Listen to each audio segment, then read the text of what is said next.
Hello, everybody. Welcome to Lions on the Prowl. And today's show is going to be amazing with me and my partner, Kurt Steele. What up, Doe? So today, what's on the menu at lunchtime, Detroit Lions talk? We got a lot of stuff going on. A new goal for Jack Fox. And where is Sheila? Where is Sheila Ford Hamp? Missing in action. Missing in action on a very important bye week. So we'll get into that. Your responses, a question of the day for today, and who's at the table, an interview with Erik Schlitt. So we're going to get into that today too. Don't miss any of it. Hey, what you need to do first is hit the subscribe button, hit the like button, hit the notification bell if you're watching on YouTube. Follow us over on Facebook and on Twitter so you know when you're getting fresh content from right here on Detroit Lions on the Prowl. Hey, let's start the show right now.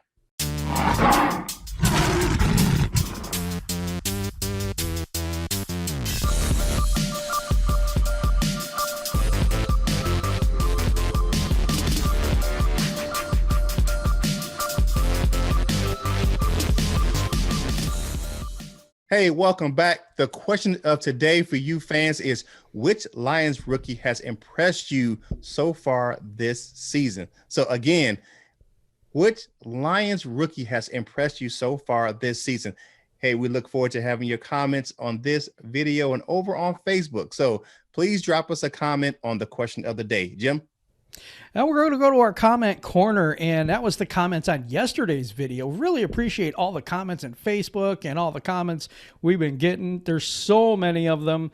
John Kapler is a really good YouTuber, and I like his work. And he says the O-line is not better than ours. I think he's talking about the Jags. They're missing both their starting left and right tackles and their two best positions on their O-line. So I didn't know that, and maybe he was talking about New Orleans, but I'm not sure. I think he's talking about Jacksonville. I'm pretty sure he's talking about Jacksonville. Mortal Film says, mark these words, ominous. Not drafting Tua will haunt the Lions. Passing on DK for Tavai in the second round. Quintricious trash. Pad through Stafford. Needs to go watch rookie Justin Hebert. Or Herbert, I'm sorry. I'll play pad through against the Saints. Bevel is Jim Bob Cooter 2.0. Oh, wow. Ouch. Austin Nicholas, new subscriber to the channel. Thank you very much. Stafford has had bad footwork since he was drafted. See, now I don't agree with that. I don't think Stafford's had bad footwork this whole time. I don't agree with that at all. No. So here we go. Take it away here, Kurt. Hey, thanks for those comments. It's time to get into the main course of today. Okay, here we go, people. Where is Sheila Ford Hamp? I mean, she's missing in action. This was a perfect time for her during the bye week. She said in her introductory press conference she's going to address the media and the fans, but it's been crickets so far. So, my man, where is she? Do you know? Have you seen her? I don't. Missing in action. I think she's on a milk carton somewhere. I love saying that, I guess. And from quotes from her press conference, which is weird because a lot of people said that she's going to be more available. I don't think she actually said that. She says, yes, I will talk to the media at times. Happy to talk. I'm not sure I'm looking for a career in television or radio. It will be as we go.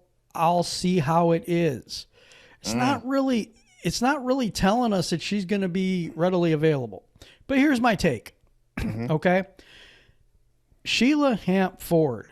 The fans are calling for these people's heads. If you're going to keep them, come out and say you're going to keep them till the end of the year. If you're going to fire them, come out and say you're going to fire them. But come out and say something. The fan base deserves it. The fan base deserves you coming out and telling us what the heck is going on. If you don't know, just say, you know what, right now we're going to stick with what we're doing so that people don't have to keep speculating all the time on this. Yeah. You know, I mean, we just want to know, you know, so please, I know you're listening. So please tell us what the heck is going on. Yeah, definitely. We want to know. I mean, as fans and as really members of the media, we want to know what's going on so we can pass it on to fans that may not be in the know or may not listen to what's going on, or they may not watch the Lions news feed on Twitter or watch their their DetroitLions.com for the media sessions or the YouTube channel, and they want to hear it from us. So please let us know, because it is imperative right now that we know the direction of the team, because starting off 1-3 in the first quarter of the season is not it. And we want to hear from the new leadership on where the team's headed. Absolutely. We felt like there was going to be a change when Sheila got in. No change so far. Yeah, more the same. Same old Ford family. Yeah. See, yeah. I thought I was going to say something else there now, didn't you? No, I'm kidding. Good job. I like so that. Jack Fox, when he comes in, when he came into the Lions, his goal was just to make the team. Yeah. And now he has a new goal. We're going to get into that. Yeah. So his new goal is he is the leading punter in the NFL. He has a 49.9 yard net average. Puts him on pace to break Johnny Hecker's single season record of 46 yards in that category. So now we got a guy who came from nowhere, who was in a competition, and is now looking at an NFL record. Thoughts? Amazing. And I said this a little while ago, probably a couple weeks ago, in one of the videos I posted for my other show. He is out of nowhere. And this is one thing that Bob Quinn got right. I mean, no one was like expecting this. People were really questioning letting Sam Martin go in free agency, letting him walk out the door. The guy was a Pro Bowl punter. Sam Martin's a good punter, and to let him go for this guy, hey, that was a good choice. So one thing we can give up to Bob Quinn is very little and far between, but keeping Jack Fox around, and I hope that he can get that record, but in limited duty, because that means we're scoring points. So the more he punts, the less points we're scoring. And the less he punts, the more he keeps his average. There you go. There you go. No chance of shanking one, you know what I mean? It is no chance of shaking one. Hey, hit the subscribe button, hit the like button. Thank you for checking us out right here at Detroit Lions on the Prowl. Give us some comments on the question of the day over on our YouTube channel and on Facebook. We appreciate you interacting with us right here on Detroit Lions on the Prowl. And now, I'm sorry. Oh yeah, it is time to go and see who's in the kitchen. I had an extended interview with Erik Schlitt on Lionswire.com about Matt Patricia's comments after the Saints game. All right, welcome back to the show. I'm here with Erik Schlitt from USA Today's Lionswire.com. He's also the host of Detroit Lions Breakdown podcast. Good to have you, my man, on our show again. Hey, thanks for having me back, Kurt. Hey, congratulations on graduation. Thank you very much. I appreciate that. Thank you so much. Now, let's get into the topic at hand. The biggest thing in Lions news for the week is Matt Patricia's post-game comment last week is still resonated throughout national media right now. There's a lot of media calling for his head. Were you in that Zoom when Michael Rothstein asked the question and his answer was, I had a lot of work to do when I got to Detroit? Actually, unfortunately, I was not in that Zoom because of the way that the press credentials work this year. You have to physically be in the building in order to be in the Zoom calls post game, and I wasn't able to be at that one. So I wasn't there, but it didn't take long for me to get the transcripts of that and make sure that I wasn't taking something out of context. I wanted to be able to see like what was the surrounding, comments that he had, from what Mike said. And so, yeah, it didn't look good. This is a phrase that he uses. He might use it every day. In all honesty, like he uses it a lot. And but the thing is it doesn't excuse the timing of it and the placement of how you're going to phrase something like that.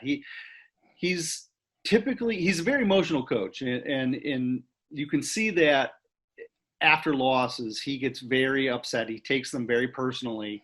And in the past, I mean, just this year, you've seen him reference the Malcolm Butler pick in the Super Bowl when he was questioned about his fourth quarter management. And then, that was like a bit out of context. And, he got very defensive and went right to that as a justification of his, why he's a good coach. And then this one, again, it's something that he preaches, but it's the context in which you are using them. It's not appropriate all the time. And so this was one that was out of place. It didn't make sense. It again kind of looked like him, making excuses. And it's just, you couple that with a few other things that's happened with him in post-game Zooms. And it's a bad look overall because, look, when he came here, in his mind, he probably did have a lot of work to do to get the team in the fashion that he wanted it to be. But to be that dismissive of what the team was before you came off I thought it was rude, even if it was unintentional. It was it still came off as rude. All right. Well, what is your read of your other credential media members of the Lions reporting staff? What is your feel of what they thought about what he said? I think more. I think the majority of them are trying to give him a grain of salt with this, because again, it's a phrase he uses, quite a bit, and so I don't think they were as harsh as I was. I was.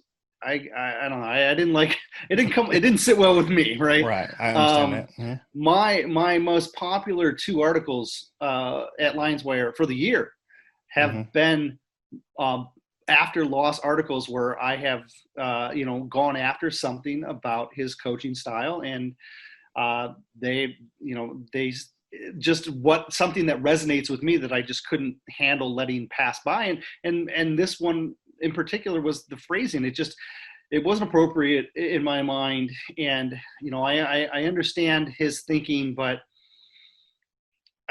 it was just a bad look. It's a bad look overall. And in all honesty, as much as he thinks that he had work to do, and as much as he thinks he still has work to do, because I fully think he believes that, I think it discounts the team that was in place before. And I think it's very dismissive of those individuals because they weren't, part of what he brought or what he was building.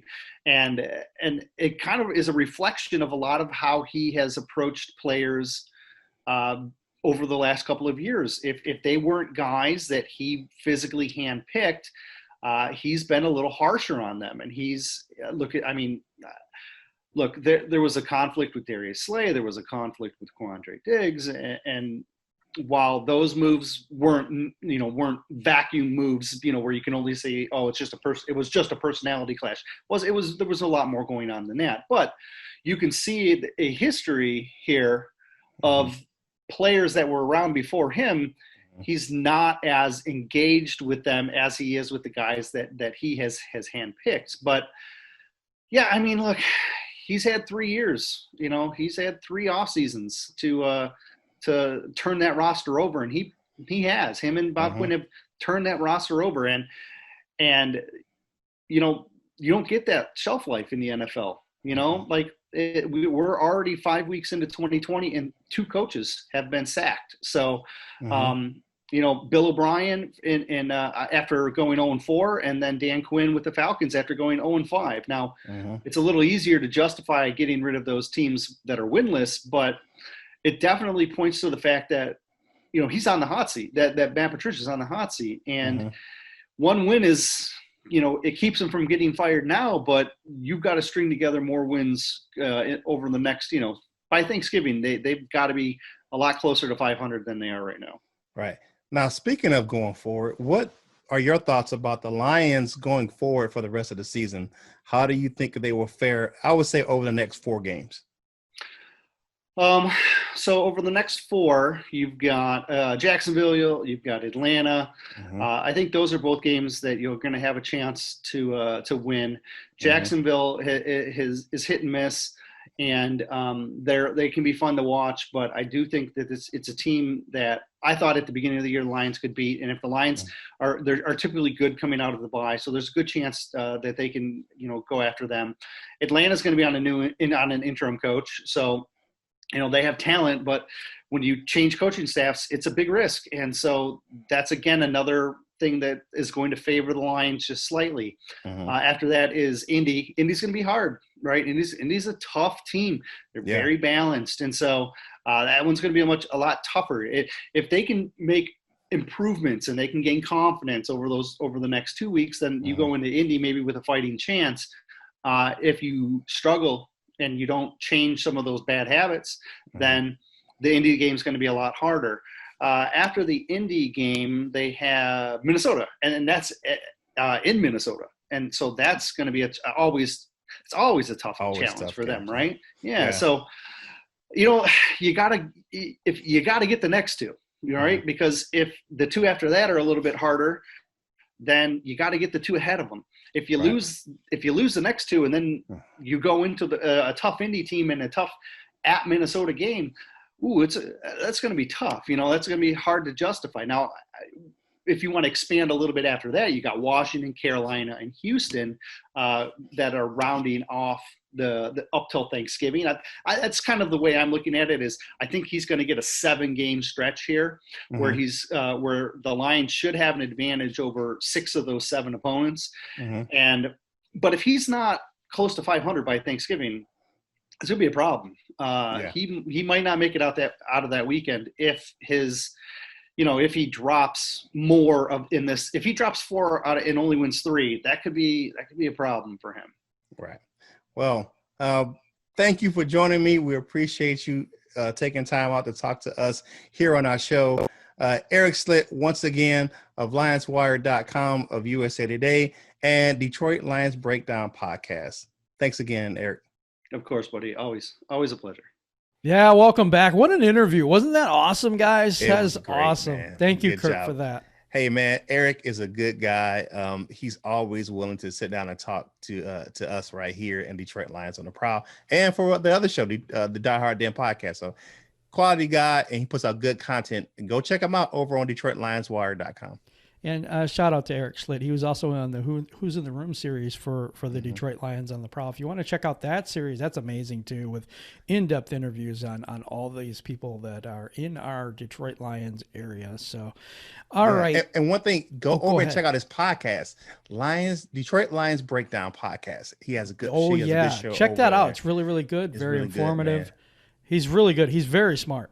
Very he smart. is. That Very, dude very knows smart. trivia about the Lions. Man, it's crazy. Man, he killed Shawnee J over on our trivia. I think it's why we stopped doing it, because he shut it down over there. So He shut it down.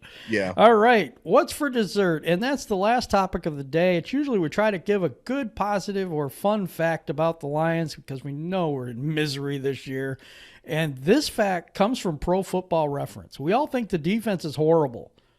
But would it surprise you to know that we are ranked 18th in the league? 16 is half of 32. We're almost in the middle of the pack. Now that surprised me when I saw that stat. What do you think? From Pro Football, that's pretty good from Pro Football Reference. That's not what some other sites are calling our defense. Because I know at least against the run, we're like either 32nd or 31st against the run. So, that's what I thought too. Yeah, I would be interested to see how they break that down. But hey, I'll take it right now. Anything positive about the team, I'll take. So 18 out of 32 for Pro Football Reference. Hey, thanks guys, we appreciate it. That's total defense though. So yeah, total defense. So it's total defense. So I don't know. I can't see it. I don't understand how they came to that conclusion either. Get it, but okay. Hey, man. Hey, we'll take it. Thanks, guys. Okay, guys. I really appreciate everybody in the chat.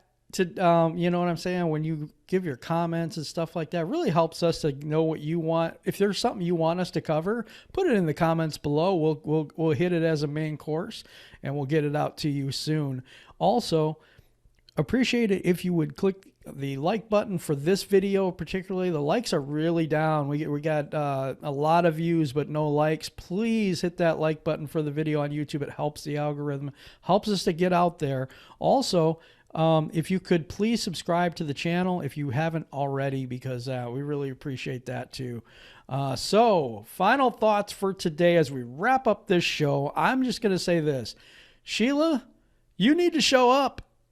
You need to show up. I can't believe we're not hearing anything from the Detroit Lions brass, from Sheila, from anyone about the situation with Bob Quinn and Matt Patricia. Maybe they're saving their comments for the end of the year. But guys, just stick with us and stick with this team. You know, we're not quitters. We're not bandwagoners. We're Lions fans. And yes, it hurts. Yes. Hey, my final thoughts. Again, thank you again for joining us today. And I have to echo Jim's comments. Sheila Ford Hamp, Rod Wood, where are you? Come talk to us. We need to hear from you. So as fans and as loyal followers of the Lions, we want to hear what's going to happen with our team. And we know it's a controversial thing. It's a lot of fire on that seat under Matt Patricia and Bob Quinn. But we want to know where we stand and where we're going to go forward in the rest of the season. So hit the like button, hit the subscribe button, please. Again, like Jim said, and hey, whatever you do in life, you got to boss up, ball out, and be the best version of you that you can be. Until next time, this is Detroit Lions on the Prowl. From my man, Jim Bordeaux, this is Kurt Steele, and we will holler at you.